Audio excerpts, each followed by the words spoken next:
Hey Dragon Slayers. Today's video is about sunlight and why you're probably not getting enough. Part 4. Don't forget to like and subscribe because it really helps the channel out. Let's get started. So, what should we make of all of this? How can we think about this problem in a way that honors our extensive experience as a species on this planet while balancing it with what doctors are currently telling us? We have been told that the increase in skin cancer over the past few decades is because the ozone layer is getting thinner, which means it lets more ultraviolet UV light, lets in more ultraviolet UV light. However, there's a major problem with this theory. If you start at the North Pole, where the sun's rays are very weak, and travel south towards the equator, the UV exposure you would receive from the sun along the way would increase by more than 5,000% as you neared the equator.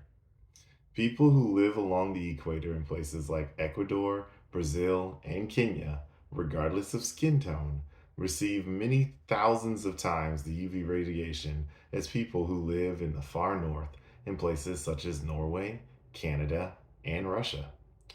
For the increased UV radiation that enters our atmosphere through a thinning ozone layer to be the cause of skin cancer epidemic, wouldn't the UV levels need to be increased by an amount greater than naturally occurring increased one would encounter while traveling from the north towards the equator? Ozone depletion during the past 50 years has been reported by leading climate scientists to have increased UV exposure by at most 20%. This is a minuscule percentage compared to the large increase in UV exposure caused merely by traveling from Canada to Brazil. This fact alone should cause every doctor to reevaluate what they believe about this topic.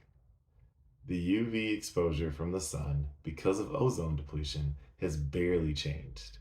Yet, we have a growing skin cancer epidemic. What else could possibly be to blame? Your skin is made of what you eat.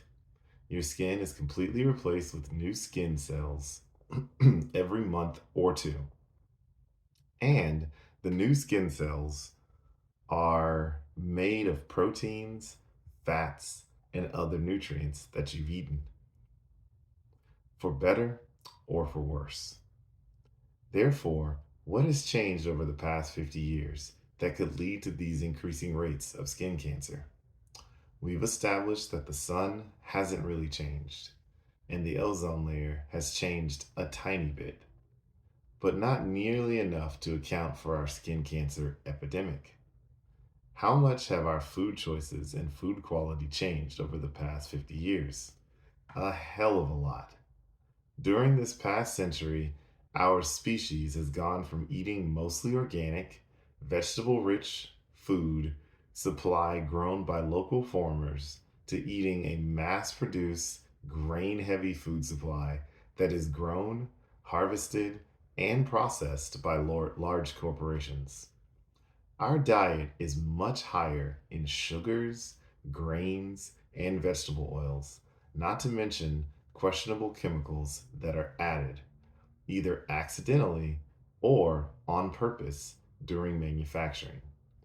Why does no doctor ever stop to consider this as it relates to skin cancer?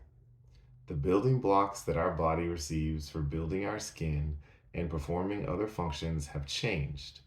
In the meantime, all doctors focus on telling patients is to avoid the sun, to slather our skin in expensive protective products, and to have an expensive medical procedure to remove a piece of skin that's been damaged.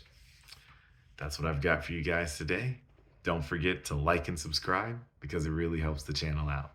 And remember, guys, that together, you and I will slay the dreaded diabetes dragon.